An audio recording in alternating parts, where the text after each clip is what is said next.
রাধে বন্ধুরা, আজকে সোয়াবিন আর পেঁপে রেসিপি দেখাবো। আশা করি সবাই ভালো আছো। তনুজা রান্ধনি চ্যানেলে স্বাগতম। তেল কড়াইটা গরম হয়েছে, তেল ঢালবো। তেলটা গরম হয়ে গেছে, সোয়াবিনটা ঢেলে দেবো। সোয়াবিনটা অল্প ভেজে নিব আগে। ভাজা হয়ে গেছে,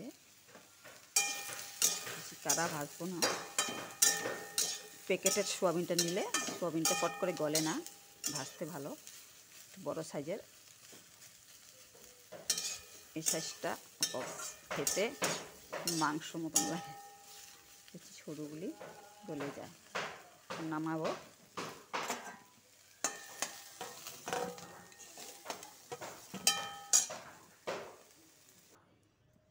আর একটু তেল দিব, নামানো হয়ে গেছে। তেলটা গরম হয়ে গেছে, পাঁচফোড়ন তেজপাতা সম্বাদ দিব। পেঁপেটা ঢেলে দিব। পরিমাণ মতো নুন, অল্প করে হলুদ দিয়ে লাড়াচাড়া করবে।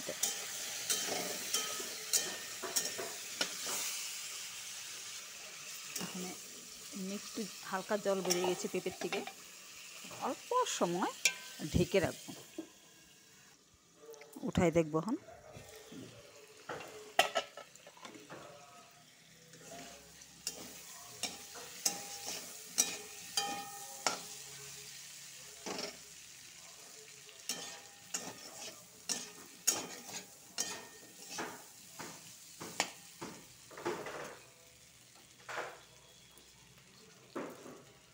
টমেটো কুচি, রসুনের কুচি, মরিচের কুচি, পেঁয়াজের কুচি ঢেলে দিব।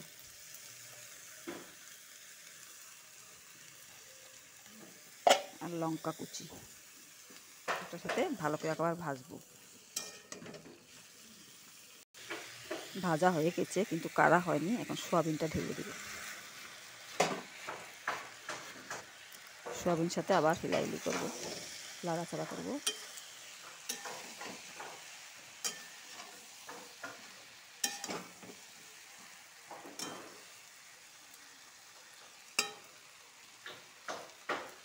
আদার পেস্ট আর রসুনের পেস্ট দিব।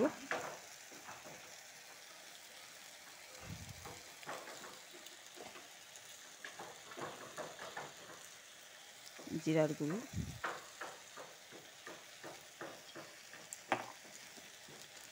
চিকেন মশলা,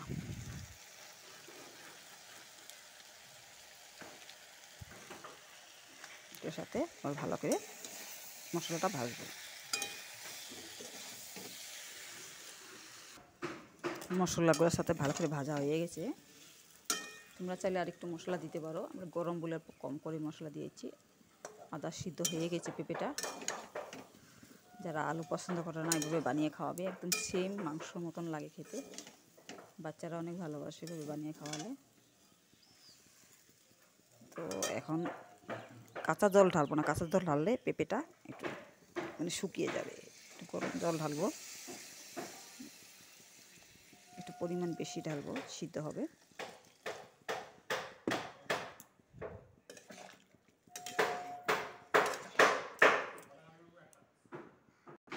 হয়ে গেছে, পেঁপেগুলোও সিদ্ধ হয়ে গেছে। এই গরমে এইভাবে বানিয়ে খাবে।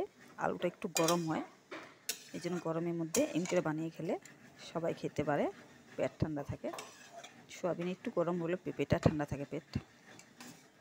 একটু কালার আসার জন্য গুঁড়া লঙ্কা দিয়ে দেব।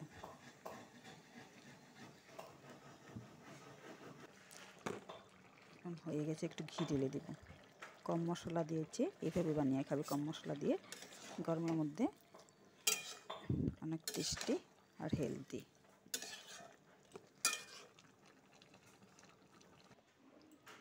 এই গরমের মধ্যে পাতলা করে পেঁপে দিয়ে সোয়াবিনের ঝোল, কম মশলা